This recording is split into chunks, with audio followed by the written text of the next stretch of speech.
సభ్యత్వాన్ని నేను తీసుకున్నాను. తెలంగాణలో ఏ బహుజన నేత తిరగనంత ఎక్కువగా 4000 గ్రామాలు, 350 రోజులు, లక్షలాది మంది ప్రజలు, వందలాది సభలు పెట్టి బహుజన్ సమాజ్ పార్టీ వాదాన్ని, బహుజన మహనీయుల త్యాగాన్ని తెలంగాణ ప్రజలకు పరిచయం చేసిన, అదేవిధంగా మరి 2023 అసెంబ్లీ ఎలక్షన్లలో బహుజన్ సమాజ్ పార్టీ అభ్యర్థిగా నేను పోటీ చేయడమే కాకుండా 107 మంది అభ్యర్థులను బరిలోకి దించి మరి చాలా గొప్ప మరి ఎన్నికల పోరాటం చేయడం జరిగింది. అయితే మరి మేము అనుకున్న ఫలితాలు రాలేదు. దాని తర్వాత మళ్ళీ పార్లమెంటు ఎన్నికలు వచ్చినాయి. పార్లమెంట్ ఎన్నికల్లో సందర్భంగా మరి పార్టీ ఆదేశాల మేరకు, పార్టీ మరి మార్గదర్శకాల మేరకు ఎన్డీఏ అలయన్స్తో కాకుండా అంటే బీజేపీ కానీ లేకపోతే కాంగ్రెస్తోని పొత్తులో ఆ కూటముల్లో ఉండే పార్టీలు కాకుండా మరి ప్రాంతీయంగా ఆ కూటమిలో లేని పార్టీలు ఏవైనా ఉంటే ఆ పార్టీలతో పొత్తు పెట్టుకోవాలని మరి పార్టీ మార్గదర్శకాలకు అనుగుణంగానే మరి గ్రామ స్థాయి నుండి మరి జిల్లా స్థాయి నుండి మరి రాష్ట్ర స్థాయి నాయకులందరితో చర్చించిన తర్వాతనే మరి ఈ నిర్ణయం తీసుకొని మరి తెలంగాణ మాజీ ముఖ్యమంత్రి మరి బీఆర్ఎస్ అధినేత కేసీఆర్ గారితో మరి చర్చలు కూడా జరపడం జరిగింది. పలు దఫాలుగా చర్చలు జరిపిన తర్వాత మా కేంద్ర ఆఫీసుకు కూడా ఈ విషయాలన్నీ కూడా ఇక్కడ జరుగుతున్న పరిణామాలన్నీ కూడా వాళ్ళందరికీ వివరించడం జరిగింది. మరి తెలంగాణ వాదం, బహుజన వాదం రెండు ఒకటే.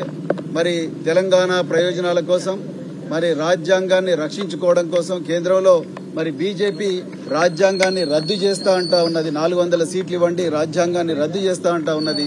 రాజ్యాంగం పోతే ఇక్కడ తెలంగాణలో మాత్రమే కాదు దేశంలో కూడా బహుజనులకు అన్యాయం జరుగుతుందన్న మరి ఆందోళనతోని మరి ఈరోజు భారత రాష్ట్ర సమితితోని మేము మరి పొత్తు పెట్టుకున్నాం. వారు మాకు 2 సీట్లు కేటాయించడం జరిగింది. మరి ఆ 2 సీట్లు కేటాయించిన తర్వాత నిన్న అఫీషియల్గా మా కేంద్ర సమన్వయకర్త అనుమతితోనే నిన్న అఫీషియల్గా మరి ఇరు వర్గాల అప్రూవల్ వచ్చిన తర్వాతనే నిన్న మరి మేము నాగర్ కర్నూలు నియోజకవర్గం నుండి హైదరాబాద్ నియోజకవర్గం నుంచి పోటీ చేస్తామని కూడా ప్రజలకు ప్రకటించడం జరిగింది. దాని తర్వాత విస్తృత కార్యకర్తల సమావేశం కూడా పెట్టడం జరిగింది. విధి విధానాల గురించి నిర్ణయించడం జరిగింది. కానీ అది తెలుసుకున్న మరి అది నచ్చని భారతీయ జనతా పార్టీ, నరేంద్ర మోడీ ఇవాళ నాగర్ కర్నూలుకి వచ్చిండు, నిన్న హైదరాబాద్లో ఉన్నాడు. అది నచ్చని భారతీయ జనతా పార్టీ ఈ లౌకిక కూటమి, ఈ చారిత్రాత్మకమైన కూటమి ఏదైతే ఉన్నదో భారత రాష్ట్ర సమితి, అదేవిధంగా బహుజన్ సమాజ్ పార్టీ కూటమి, మరి రాజ్యాంగాన్ని రక్షించే కూటమి నచ్చని నరేంద్ర మోడీ, అమిత్ షాల ద్వయం మా పార్టీ మీద ఒత్తిడి తీసుకొచ్చి ఈ కూటమిని రద్దు చేసుకోమని నన్నే ప్రెస్ కాన్ఫరెన్స్ పెట్టి చెప్పమన్నారు. నాకు అది ఇష్టం లేదు. ఎందుకంటే మరి బహుజన్ సమాజ్ పార్టీ మాన్యశ్రీ కాన్షీరామ్ గారి నుంచి, బైంజీ కుమారి మాయావతి గారి నుంచి నేటి దాకా మరి నా దాకా మేమందరం కూడా ఈ బహుజనవాదం డాక్టర్ బిఆర్ అంబేద్కర్, మహాత్మా జ్యోతిరావు పూలే, సంత నారాయణ గురు మరెందరో మహనీయుల ఆలోచనల వల్ల ప్రభావితమైన మేము ఒక్కసారి మాట ఇస్తే తప్పేది ఉండదు. పొత్తు ధర్మం, కష్టాలైనా నష్టాలైనా అందరూ కలిసిపోవాలి, ఒకరికొకరు సహాయం చేసుకోవాలి. సో అదే విధంగా ఇద్దరు నడవాలి, ఎన్ని ఒడిదుడుకులు వచ్చినా కూడా నడవాలన్నదే పొత్తు ధర్మం. ఆ విధంగానే ఒప్పందం కుదిరింది. కానీ దురదృష్టవశాత్తు ఆ ఒప్పందాన్ని రద్దు చేసుకోమని ప్రెస్ కాన్ఫరెన్స్ పెట్టమని చెప్పేసి నాకు ఆదేశాలు వచ్చినాయి.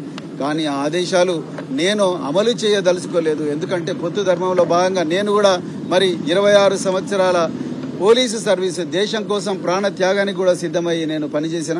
మరి బహుజన్ సమాజ్ పార్టీలో చేరినా కూడా ఎలాంటి రాజీపడని పోరాటం నేను సాగించి పార్టీ భావజాలాన్ని నేను గ్రామ ప్రజల్లోకి, రాష్ట్ర ప్రజల్లోకి మోసుకొని పోయినా. కానీ అలాంటి వ్యక్తిని నేను ఒకసారి మరి ఒక పార్టీ రాష్ట్ర అధ్యక్షుడిగా మాట ఇచ్చిన తర్వాత ఈ బీజేపీ చేసే కుట్రలకు బీజేపీ రాజ్యాంగాన్ని రద్దు చేయాలన్న కుటిల పన్నాగాలకు తలొగ్గి నేను చేస్తే ఈ దేశంలో బహుజన ప్రజలకు నేను అన్యాయం చేసిన వాడిని అవుతా.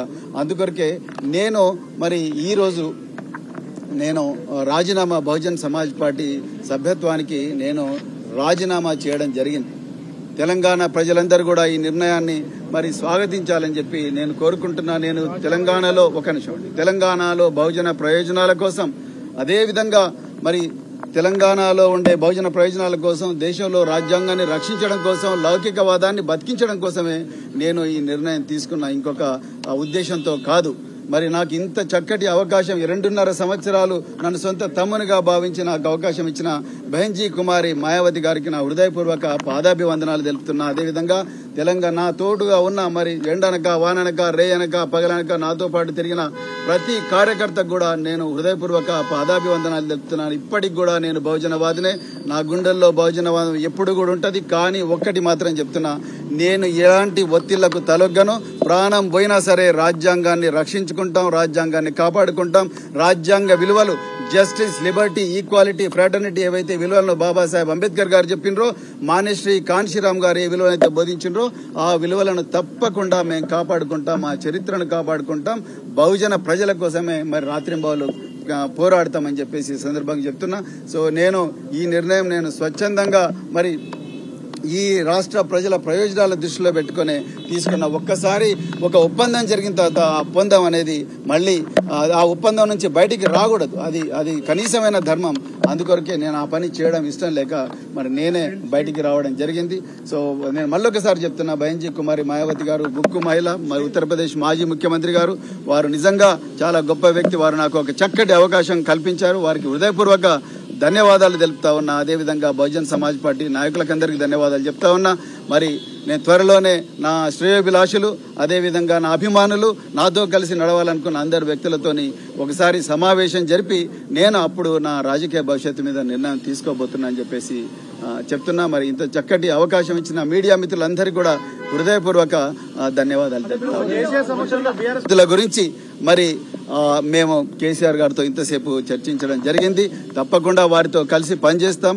నిజానికి మరి ఆ రోజు ఆ నిర్ణయంతోనే మరి బహుజనవాదం, తెలంగాణవాదం రెండు ఒకటే ఈ పార్లమెంటింగంలో కలిసి పోరాడాలని నిర్ణయించుకుని ఆ రోజు కేసీఆర్ గారితో మరి బహుజన్ సమాజ్ పార్టీ పొత్తు పెట్టుకునే విధంగా ఒప్పందం కూర్చుకోవడం జరిగింది. ఇప్పుడు మరి ఎవరు బీజేపీ తీసుకొస్తున్న ఒత్తిళ్ల వల్ల ఆ పొత్తును మళ్ళీ నేనే నా స్వయాన నేను ప్రకటించడం అంటే, నేను ఈ దేశంలో మరి ఏవైతే రాజ్యాంగ వ్యతిరేక శక్తులు ఉన్నాయో ఆ రాజ్యాంగ వ్యతిరేక శక్తులకు ఊతమిచ్చినట్టు అవుతుంది. ఆ పని నేను చేయదలుచుకోలేదు.